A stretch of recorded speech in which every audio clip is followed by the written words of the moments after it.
Você já pensou em utilizar colágeno no seu paciente? Hoje eu vou te explicar isso de uma vez por todas para que você entenda qual que é a aplicação em cada paciente. Meu nome é Aline Davi, sou nutricionista, mestre e doutor em Fisiologia Humana pela USP, e nesse canal ensino nutrição baseada em evidência científica para que você nunca mais seja enganado pelos mitos da nutrição. Então vamos lá falar um pouco mais sobre colágeno, especialmente sobre alguns pontos atrelados aí à questão estética e algumas também do exercício.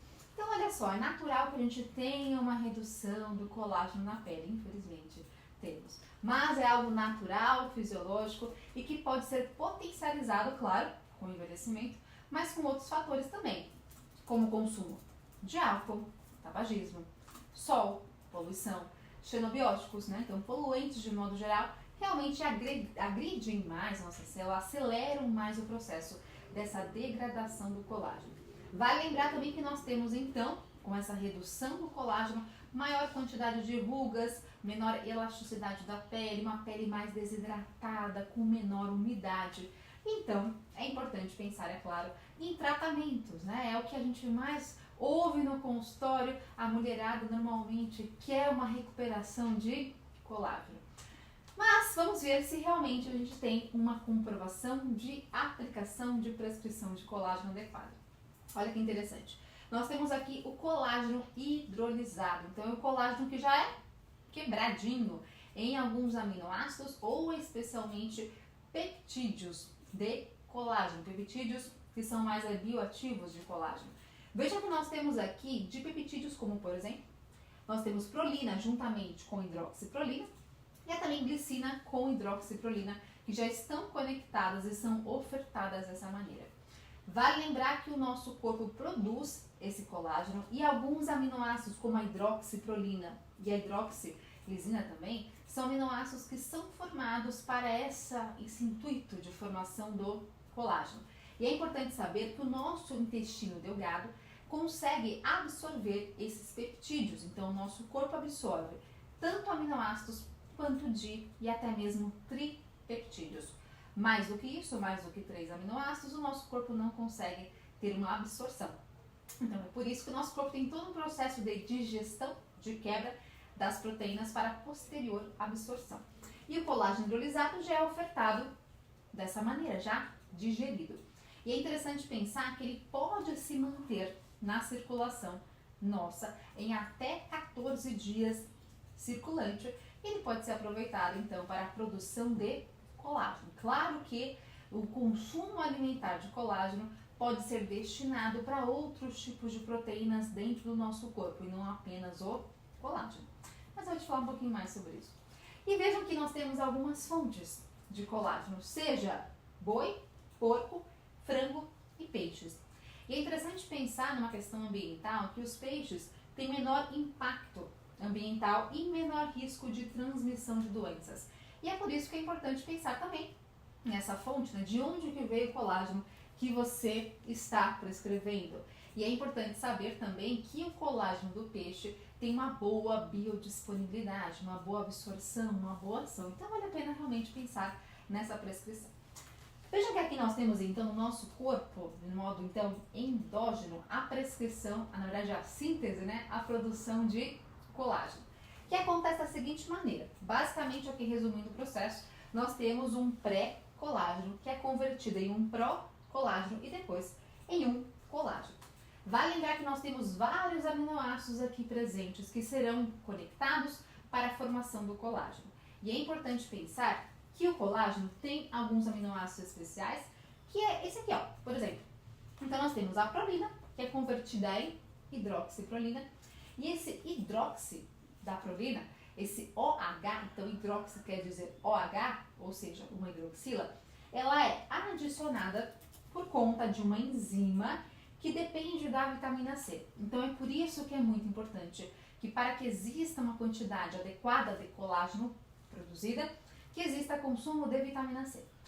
E nisso, não estou te dizendo que você tem que suplementar altas doses cavalares de vitamina C. Não, o consumo alimentar já é suficiente.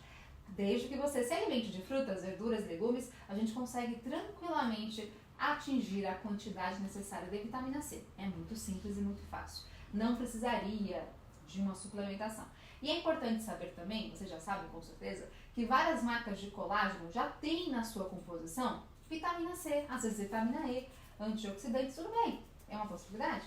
Você consegue aí ter um aditivo a mais de vitamina C, né? Então vejam que a vitamina C ela é muito importante para esse propósito.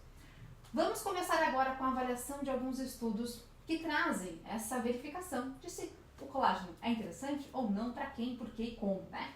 Então nós temos aqui um trabalho que é bem interessante.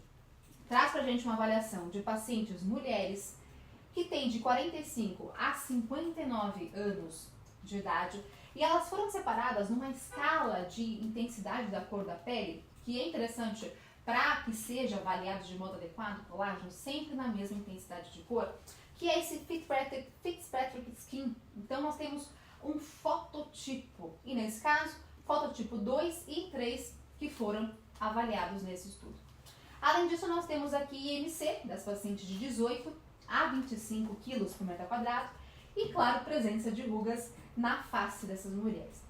Fizeram uma avaliação e é importante salientar que essas mulheres não fizeram utilização de cosmético nem antes nem durante o estudo, né? Justo. Até porque nós teríamos uma influência na questão estética também, né? Dos creminhos estéticos nessa questão. Então, enfim, não tivemos essa avaliação. Um outro ponto fundamental.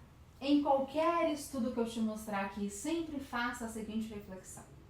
Esse estudo teve um controle alimentar? Esse estudo fixou a quantidade calórica de comida, de alimento consumido entre os participantes? E melhor do que isso, esse estudo fez uma avaliação onde a quantidade consumida de proteína foi semelhante entre as pessoas? Isso é um ponto muito importante para a gente. Afinal, nós encontramos muitos pacientes que têm um consumo alimentar de proteína baixo.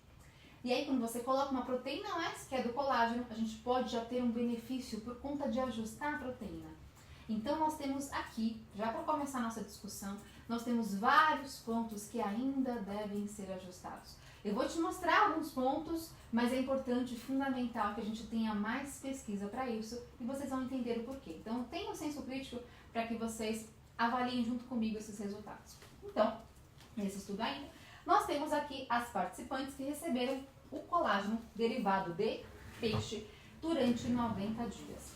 E elas foram separadas em dois grupos. O grupo 1 recebeu 500 mg de maltodextrina. Esse é o grupo placebo. E outro grupo nós temos colágeno hidrolisado, que recebeu então 500 mg de colágeno hidrolisado todas as noites. E aí, olha só, concorda comigo que seria ainda mais interessante se nós tivéssemos um grupo colágeno, tá aqui, um grupo maltodextrina, tudo bem, pode ser, e que tivesse um grupo, de repente, com uma proteína de melhor qualidade, de melhor quantidade e qualidade de aminoácidos. Por exemplo, um whey protein, ou uma proteína do ovo, talvez. E além disso, em todos os grupos, nós tivéssemos o mesmo consumo alimentar, o mesmo consumo de proteína. Só que isso não foi feito. Então, já começa da seguinte questão. Estou comparando colágeno com nada, com nenhuma proteína, com carboidrato, que é a maltodextrina. Então, vamos ver quais foram os resultados encontrados com essa comparação de colágeno com maltodextrina. O que eles observaram foi o seguinte, em relação à espessura da derme. Vejam que após 90 dias da suplementação de colágeno, né, ou também de maltodextrina, observou-se aumento significativo na espessura da derme naqueles que utilizaram o colágeno. Para que vocês vejam, barrinha cinza clara, nós temos placebo. Barrinha mais cinza escuro, nós temos então o colágeno. Bom, realmente, tivemos um aumento da espessura da derme com utilização de colágeno. E aí já paro e falo com vocês o seguinte. Então, tomar colágeno ao invés de tomar nada, que é o placebo, maltodextrina, é melhor. A princípio, sim. Mas, e se de repente eu tivesse uma outra comparação um pouco mais interessante de uma proteína melhor? Isso deve ser feito, né? Então, sugestão aí para quem é pesquisador, para que faça estudos dessa qualidade, comparando esses produtos, né? Continuando nesse mesmo estudo, nós temos aqui grupo 2, que é o grupo que utilizou o colágeno.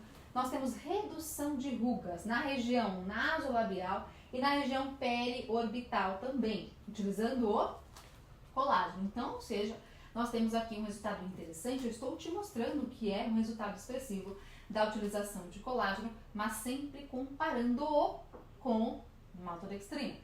Comparei uma proteína, colágeno, com um carboidrato, que é a maltodextrina, né? Pois bem, então vejam que esse é um ponto importante para a gente de ter uma certa atenção. Colágeno traz resultado, mas cautela. E aí te faço um convite para uma reflexão. Você tem no seu consultório uma paciente que tem dificuldade em consumo de proteína? Uma paciente que é mais idosa, que tem dificuldade de repente, cozinhar, porque ela não tem tempo, ela tem talvez depressão, é uma paciente que não tem vontade de comer e para ela é muito difícil cozinhar. E além disso, ela tem uma dificuldade em digestão, em metabolização, em absorção. É uma paciente que come qualquer proteína e fica já estufada, fica enjoada. É uma paciente que toma whey protein, ela passa mal. Você não tem paciente assim no consultório? Que muitas vezes uma proteína, talvez não melhor, não é tão boa quanto o whey protein, é uma proteína mais simples, como o colágeno, mas é o que desce. É o que o paciente consegue tolerar. É muito mais simples para o paciente. E claro que nós temos outras possibilidades, né? Aminoácidos isolados e por aí vai. Mas pensem só. A resposta, se o colágeno é bom ou não é tão simples assim. Depende muito de quem você está falando, depende muito da comparação que você está fazendo. Aqui um outro trabalho que traz pra gente uma avaliação também de mulheres de 45 a 60 anos de idade, onde nós temos aqui MC de 20 a 29,9 e elas já apresentam sinais de fotoenvelhecimento. Nós temos o colágeno hidrolisado, que nesse caso também é de peixe, onde nós temos a comparação de 10 gramas de colágeno com placebo durante 12 semanas. E vejam que nesse sentido, nós temos então uma comparação entre esses grupos, né? Mais uma vez, aqui nós temos que existe uma eficácia da suplementação na qualidade da pele com a utilização de colágeno. E ele fala o seguinte, colágeno é mais interessante, é melhor do que o placebo, numa questão de uma pontuação geral em um questionário chamado de VAS. Esse questionário traz pra gente alguns pontos interessantes que o paciente preenche, ou o avaliador preenche normalmente, né? De alguns pontos que ele relata. Ah, sua pele ficou mais macia? Sua pele ficou mais sedosa, né? Pontos assim para que o paciente preencha e ele vai te falar. Então, qual que é o resultado? Mais elasticidade, mais hidratação, maior brilho, firmeza e rugas. E atenção, os dados não são significativos. Compara com um questionário, não é a melhor coisa para avaliar? Tudo bem, concordo que ele é interessante, mas pode ser um pouquinho melhor, né? De repente ter o questionário e também outros dados são fundamentais. Então só ter questionário não seria suficiente. Mas mesmo assim, em relação à avaliação do questionário, não tivemos dados significativos nas pessoas que utilizaram colágeno das pessoas que utilizaram. Então até então não temos grande resposta em relação a essa questão, né, de utilizar a avaliação de questionário para a avaliação do colágeno. Mas nós temos aqui também um outro instrumento, que é esse equipamento, que é o Visia, que ele faz uma escala de quanto o paciente apresenta de rugas visíveis, que vai de 0 a 100, ou seja, aqui realmente é um ponto mais interessante, mais fidedigno, você está avaliando de fato a pele do paciente, fazendo uma escala de quanto que ele tem de ruga, ou mais ou menos, né? E por conta disso nós temos então o dado desse Visia, mostrando que após 12 semanas com colágeno, nós temos redução significativa no score, na pontuação de rugas, tanto no lado esquerdo quanto direito, com a suplementação de colágeno. Ele traz a imagem pra gente e traz também o gráfico mostrando. E o seguinte, após 12 semanas, houve melhora de redução de 24% nas rugas no lado direito, quando eu comparo esse colágeno suplementado com o placebo. Ou seja, quando eu tenho essa comparação colágeno para placebo, colágeno é mais interessante. Isso é comprovado, mas mais uma vez. Esses trabalhos não têm uma comparação de alimentação, de consumo alimentar, de consumo de proteína. Isso é importante porque esse dado pode ser um dado que depende muito da alimentação. E se de repente eu fiz uma divisão das pessoas, onde aquela que tomou colágeno talvez tenha também consumido mais proteína, ao acaso, de modo aleatório, isso pode ter acontecido. E talvez o dado que a gente encontra aqui não seja os melhores. Então, por isso que eu pego no pé, que é sempre importante pensar que quando existe uma avaliação de colágeno, é fundamental pensar em ajuste de proteína consumido ao longo do dia. Mais uma vez, nós temos aqui então um outro equipamento que é o cultômetro, que mostra a avaliação aqui da elasticidade. E ele traz pra gente, mais uma vez, que não houve diferença significativa na elasticidade da pele aqui da bochecha, comparando colágeno ou não colágeno. E além disso, esse trabalho fez um outro grupo, pegou essas pessoas e fez um subgrupo, onde nesse subgrupo só entraram mulheres com uma idade um pouco mais avançada, de 45 a 54 anos. E para isso, eles identificaram que existiu melhora significativa de 10 a 20% na elasticidade da pele daquelas que utilizaram o colágeno. Pois bem, temos alguns dados, mas vejam que, mais uma vez, é importante pensar no ajuste de proteína alimentar. Esse outro trabalho, com 114 mulheres de 45 a 65 anos de idade, traz pra gente a avaliação de peptídeos bioativos de colágeno, bem conhecido, inclusive. Essa marca aqui é muito conhecida, muito falada. 2,5 gramas desse colágeno, comparando com placebo. Mais uma vez, maltodextrina.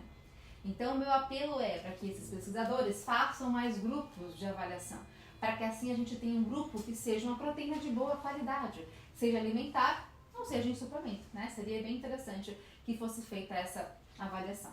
Ao longo de 8 semanas que esse estudo foi, enfim, avaliado. E olha só, nós temos após 4 semanas, após a última ingestão do colágeno, 4 semanas após, nós temos aqui que o produto, né, a avaliação do colágeno, ainda mostrou uma diminuição significativa nas rugas nas áreas dos olhos. Ou seja, o colágeno, nesse sentido, nesse estudo, é interessante, reduz ruga. Ruga na região dos olhos. O colágeno reduziu significativamente em comparação com o placebo, tanto em 4 semanas do estudo, quanto em 8 semanas após a suplementação de colágeno. Esse dado está descrito nesse gráfico e também na imagem que ele mostra pra gente essa redução.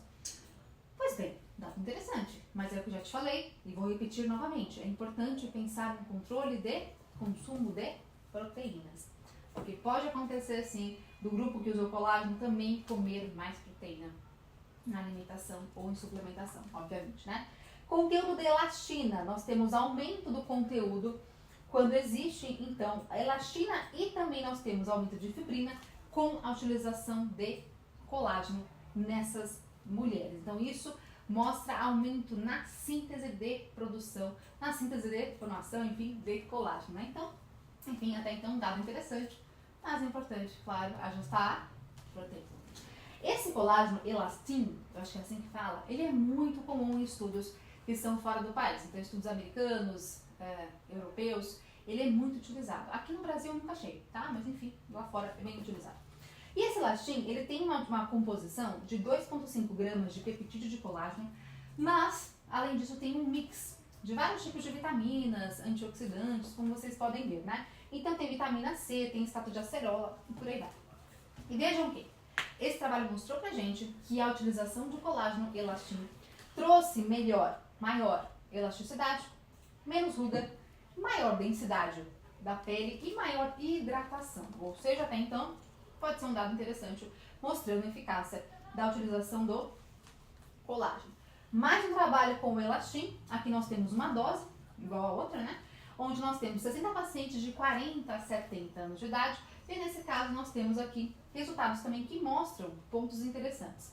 Mais uma vez surge aquele questionário VAS, que traz pra gente elasticidade, firmeza, ruga e por aí vai. E nesse caso nós temos um resultado que é interessante, que é positivo, com a utilização de colágeno.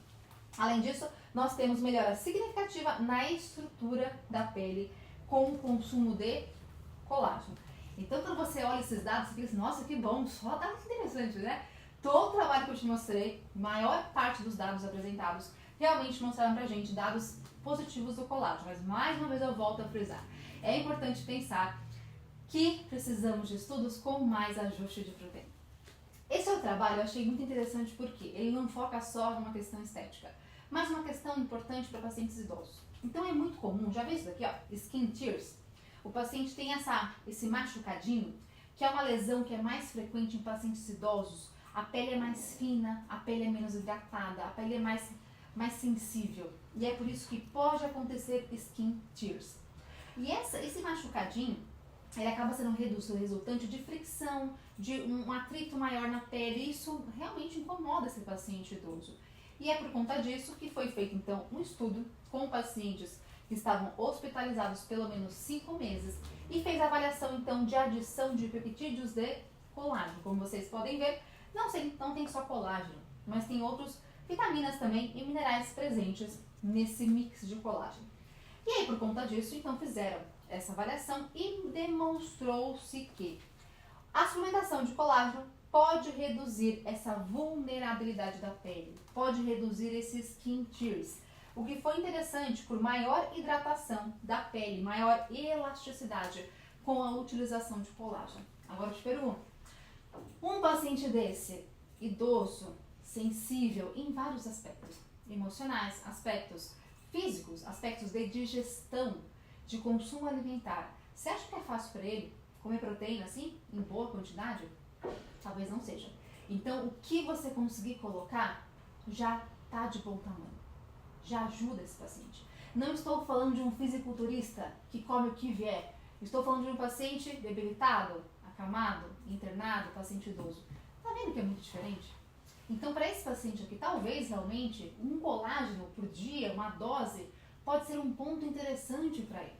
Pode ser uma salvação para esse paciente. Então, tá vendo que cada caso é um caso? E é importante você pensar quem é o seu paciente. É claro que um paciente que come 4.000 calorias por dia, que é um fisiculturista, ou quem treina bem, e come 3 gramas de proteína por quilo de peso corporal, colágeno não vai servir para nada para ele, talvez. Agora, para um paciente desse, concorda que pode ser mais interessante? Eu estou aqui te mostrando os dados. Quem vai aplicar é você, nutricionista, para o seu paciente. E é por isso que você imagine e pense junto comigo qual que é o mundo real do seu paciente, o que ele consegue consumir, né? Então, faça essa reflexão porque é o que mais importa pra gente. Às vezes, o colágeno pode ser mais fácil para o seu paciente. Agora eu vou te mostrar outros pontos associados com trabalhos voltados mais para a questão do esporte. Esse daqui é um documento muito importante pra gente, documento australiano, um documento que traz pra gente aqui recomendações de suplementos alimentares também, e eles estratificam os suplementos alimentares em classes, ou seja, classe A é a melhor classe. Então vai ter lá cafeína, creatina, whey protein, puxa, é a classe mais interessante, que tem mais comprovação científica. Porém, nós temos a classe B, que é uma classe, poxa, é boa também, mas não é tão boa assim. Ela pode ser colocada em alguns momentos, para alguns pacientes. Não tem uma mega comprovação científica, mega evidência científica, mas ela tem o seu valor.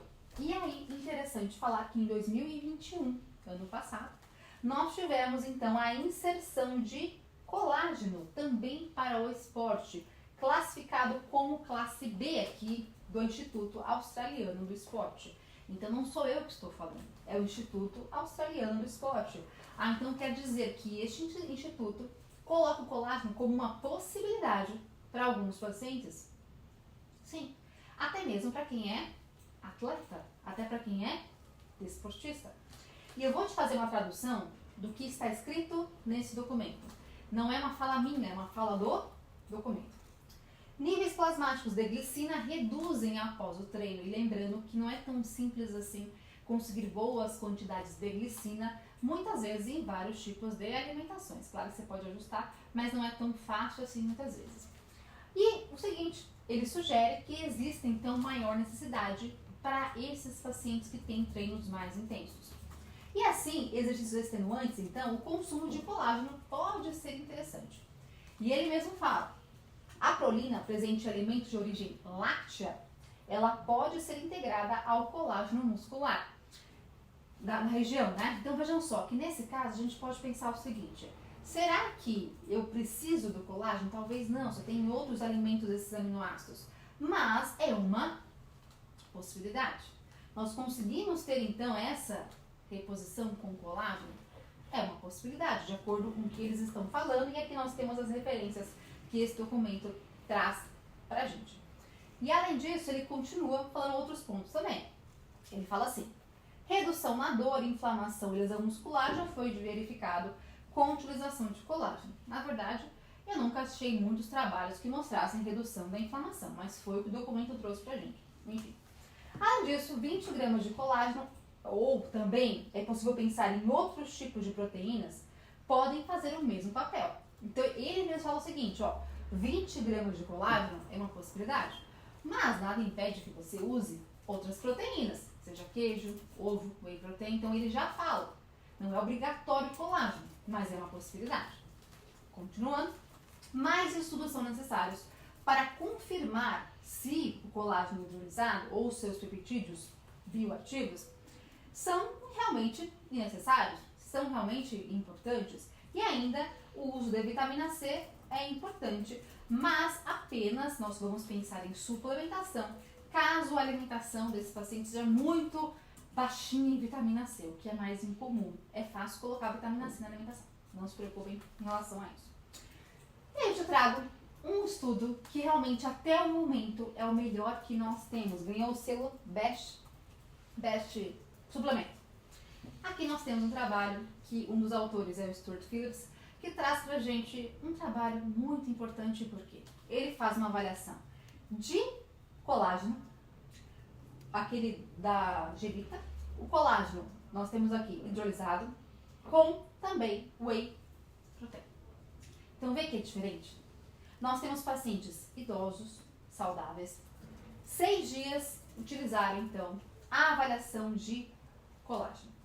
2 vezes por dia, ou era colágeno ou era whey protein. 30 gramas de colágeno ou 30 gramas de whey. Concorda que é diferente? Fica diferente, né? E além disso, ajuste alimentar. 2 dias antes de começar o estudo, todo mundo comeu 1 grama de proteína por quilo de peso corporal. Depois, ao longo do estudo, 1,6 gramas de proteína por quilo de peso corporal. Você pode pensar assim, mas 6 dias é muito pouco. Eu concordo. Então, nós precisamos de estudos melhores? Com toda certeza. Mas é o que tem para hoje. Então, por isso, quanto mais a gente estudar colágeno, mais respostas nós teremos, gente. E é por isso que talvez daqui 2, 5, 10 anos, a minha fala aqui seja outra, para falar outra coisa para vocês do colágeno. Então, nós vamos evoluindo de acordo com a ciência. Então, vejam só que nós temos nesse estudo que o whey protein induz aumento na produção, na síntese de proteínas miofibrilares, proteínas musculares. Infelizmente, esse trabalho não fez avaliação de ruga, não fez avaliação de elasticidade da pele. Ele não focou em estética. Ele focou numa questão de massa muscular. Poxa, que pena, né? Que pena, concordo com você. Mas, infelizmente, é o que tem para hoje. Então, o nosso apelo é que existam mais trabalhos assim para comprovar. Até então, o whey protein ele é mais potente do que o colágeno, pensando em síntese de proteínas musculares. E aqui nós temos uma comparação da quantidade de aminoácidos presentes no whey protein ou no colágeno. E lembrando que o whey protein tem uma qualidade mais interessante, uma quantidade muito maior de leucina, que é um potente estimulador da síntese de proteínas musculares. Então, até então, o whey protein mostrou um lado melhor pra gente, né? Mas é claro, nós precisamos de mais estudos para maiores comprovações. Aqui nós temos um outro trabalho também com homens treinados, na verdade treinam 3 vezes por semana, tem uma média de 24 anos de idade, e nós fizemos um registro, nós não, né, os pesquisadores, um registro alimentar, o que é bom já. Você consegue já avaliar a alimentação desses pacientes e equiparar, para que você não tenha tanto viés na alimentação. Então, um ponto positivo para esse estudo. E ao longo do trabalho, 12 semanas, utilizaram 12 gramas de colágeno ou 12 gramas de placebo, que não foi proteína, infelizmente, né? Mas é o que tem para hoje. Vejam que eles mostraram que o consumo alimentar foi muito semelhante, ou seja, sem grandes variações em calorias, em proteínas, um dado muito bom pra gente. Mas quando ele faz uma avaliação mais aprofundada, como vocês podem ver aqui, no aumento de massa livre de gordura nesses pacientes, não existiu na verdade um aumento, né, no grupo que usa colágeno, existiu um grupo na massa livre de gordura quando faz a avaliação desses indivíduos. E você pode pensar, poxa, então colágeno conseguiu aumentar a massa livre de gordura, que envolve a massa muscular também, né? Sim, a princípio, sim. E aqui eles fazem então uma avaliação um pouco mais aprofundada em relação à força que existe nesses pacientes, ou seja, sem diferença significativa na força entre, no exercício, né, entre utilizar colágeno ou utilizar o placebo. Então, até então, não temos diferença significativa entre usar colágeno ou não usar o colágeno. O que importa mesmo é o treino e não o colágeno, de acordo com esse resultado. E além disso, nós temos aqui mais um dado interessante que traz pra gente que foi feita uma biópsia muscular desses pacientes que demonstrou a área de secção transversa, que de fato traz pra gente a avaliação da hipertrofia, não é hipertrofia na verdade, né? Maior síntese de proteínas musculares. Nesse caso, não tem diferença se o paciente utilizou colágeno ou utilizou placebo. E aí, talvez, aquele aumento de massa livre de gordura que existiu nesse paciente foi por conta de um aumento de tecido conjuntivo e não talvez aumento de tecido muscular. Então já conseguimos ter mais algumas respostas aqui. A questão é, né, para quem que nós vamos pensar em prescrição de colágeno? Depende muito qual que é o seu paciente. É um idoso, é uma jovem, é um paciente que é um fisiculturista, é um paciente que tem alguma alteração, é um paciente que tem, de repente, uma intolerância à lactose mais severa, que não consegue tolerar nada de whey protein. Você pode pensar, mas aí na proteína vegetal, ele não tolera também, enfim, são N possibilidades. Cada paciente nosso tem uma angústia diferente, tem um sintoma diferente, tem uma doença específica e é por isso que é importante que você tenha cautela, que você ajuste de acordo na individualidade do seu paciente. Se eu te falar que colágeno vai ser melhor que o whey protein, eu vou estar mentindo para vocês viram os resultados, mas o ponto é, para cada paciente é uma realidade. Já encontrou um paciente que não consegue, que tem uma dificuldade enorme de consumo de proteína? Eu já encontrei vários. E talvez para esse paciente um ajustezinho a mais de proteína, por menor que seja, uma dose de colágeno já pode fazer uma certa diferençazinha para esse paciente. Então vejam, meu papel aqui com vocês é trazer os estudos. E aí você vai decidir com o seu paciente se é válido ou se não é válido. E sempre pensando que é fundamental que a gente tenha um acompanhamento aí da ciência e cada vez mais que a gente tenha mais resposta para essa utilização mais específica do colágeno. Então, quem sabe no futuro a gente tenha maior comprovação. Mas conta pra mim aqui se você usa colágeno, se você prescreve colágeno. Eu vou dizer que eu tomo. Então eu sou uma pessoa que tem baixo consumo de proteína e por conta disso o colágeno me ajuda nesse ajustezinho. Se você gostou desse vídeo, dá o seu like aqui, por favor. Compartilha com mais gente para que mais pessoas tenham aí esse conhecimento baseado, nutrição baseado em ciência. E até a próxima.